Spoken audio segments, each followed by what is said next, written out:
Now, let us move on to the Game 2 of Match 43 between Producer Kings opener Arvind and Producer Gladiators second player Ishwar. Let us see who among these two players will win this game and does a hat-trick and titles themselves as the hat-trick league hero of today's great match. Arvind has already won the first game and is playing to win the second game. Can he make it two in a row or will Ishwar strike back? Let us see and move on to the court. On the black side today, we have Arvind, a 5-time hat-trick hero and the best scholar awardee representing the Producer Kings. We have a great crowd cheering up for him.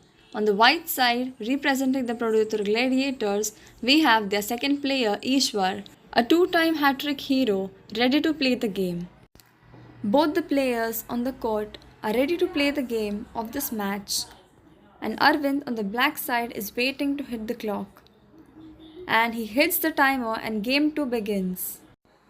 Ishwar moves pawn to e3, Arvind moves pawn to e5, Ishwar moves pawn to h3, Arvind moves pawn to d3 striking at the center, Ishwar takes knight to f3 and Arvind strikes the pawn to e4. Ishwar takes knight to d4 trying to counter. Arvind moves pawn to c5. You can almost feel the tension building already. Ishwar moves his knight to b3. Arvind, taking his time and analyzing the situation, moves his pawn to c4. Ishwar's knight jumps to d4. This is a true test of nerves right now. Both players making their moves within a blink of an eye. And Arvind moves his giraffe to d6. Ishwar also moves his giraffe to c3. And Arvind plays giraffe at g5. This is a heating up situation. Both players are already eyeing each other's kings. Ishwar moves to make his next move, chooses knight to e2 and hits the clock. It was a defensive reshuffle from Ishwar. Arvind's pieces are slowly locking Ishwar's mobility. Arvind replies with queen to f6, pinning possibilities rising with every move. We can see Ishwar deep in thought, looking for the perfect continuation. This is where patience and precision really decide the game.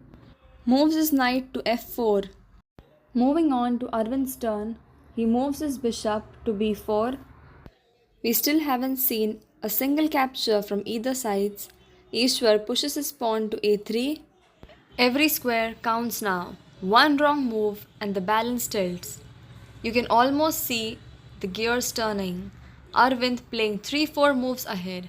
Moves his bishop to c5 and Ishwar moves his pawn to b4. The game is getting intense and let's see if Arvind could surprise us with his next move and captures pawn at b3, an impassment. Will Ishwar strike back or will he sacrifice? He captures pawn at b3. Seems like we have entered the attacking mode of the game. This is a high voltage moment. One move could change everything. Arvind moves his pawn to d4. Ishwar is showing great composure under pressure. He's cool, calm and calculating every move. Captures pawn at d4. Arvind's bishop swoops in by capturing pawn at d4. We have seen similar positions in earlier games, but this one has its own tension. Ishwar moves his knight to e2 and a 5-time hat-trick hero moves forward and captures the pawn at f2, giving it a check to the white side, creating tension for Ishwar. This is why Arvind is considered one of the best players, calculating every move. Ishwar captures the bishop at f2. Arvind captures back at f2 with his queen, and not just a check but a checkmate. That's it. Game over. A stunning queen strike to finish. What a brilliant game 2 we just witnessed. Arvind, the 5-time hat-trick hero, showing his class once again, finishes off in style. Ishwar fought valiantly, but Arvind's tactical vision was simply unstoppable.